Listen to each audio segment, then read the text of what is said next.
This is the full-day kindergarten to make sure that it's fully funded. Unfortunately, the leadership from the other party decided that they didn't want to move forward with this bill because it was too expensive. Again, another program that shows results that when you start the kids young and you give them the proper education at a young age, they go on to become successful in school and they have higher graduation rates. So again, we still have full-day kindergarten in many schools.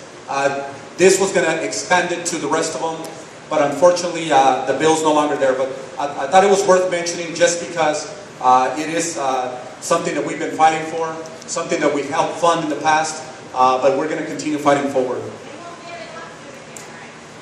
What's that?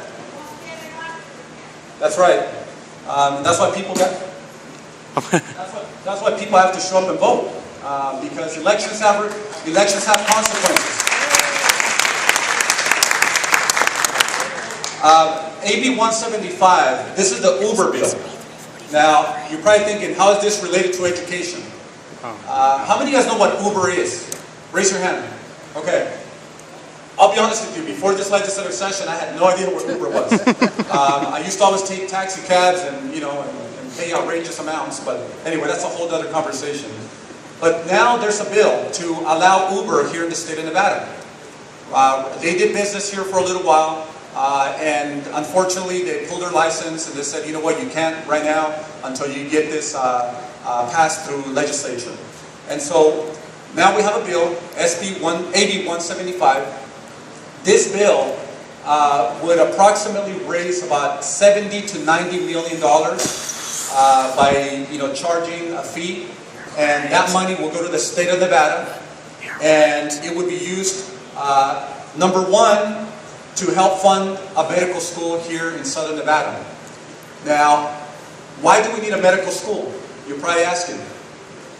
With the Obamacare or the Affordable Care Act, more people qualify now to get health insurance, meaning that more people are going to go to the hospital, meaning that the hospitals are going to get overwhelmed with work, and they might not have the healthcare providers to provide healthcare to those that are in need.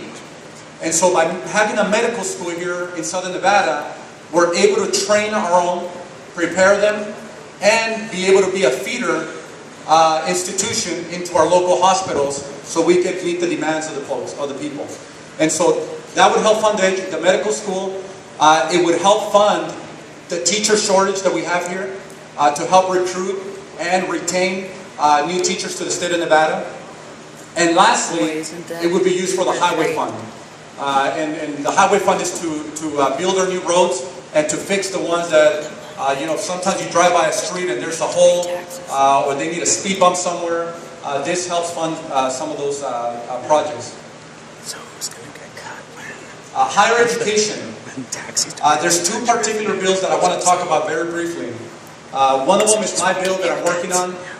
This is the Silver State Opportunity Grants for the state of Nevada. So you know how right now college students can apply for Pell Grants? This is a federal grant. And you can get, I think it's up to like $5,500, $6,000. And they can use this to pay for their college education.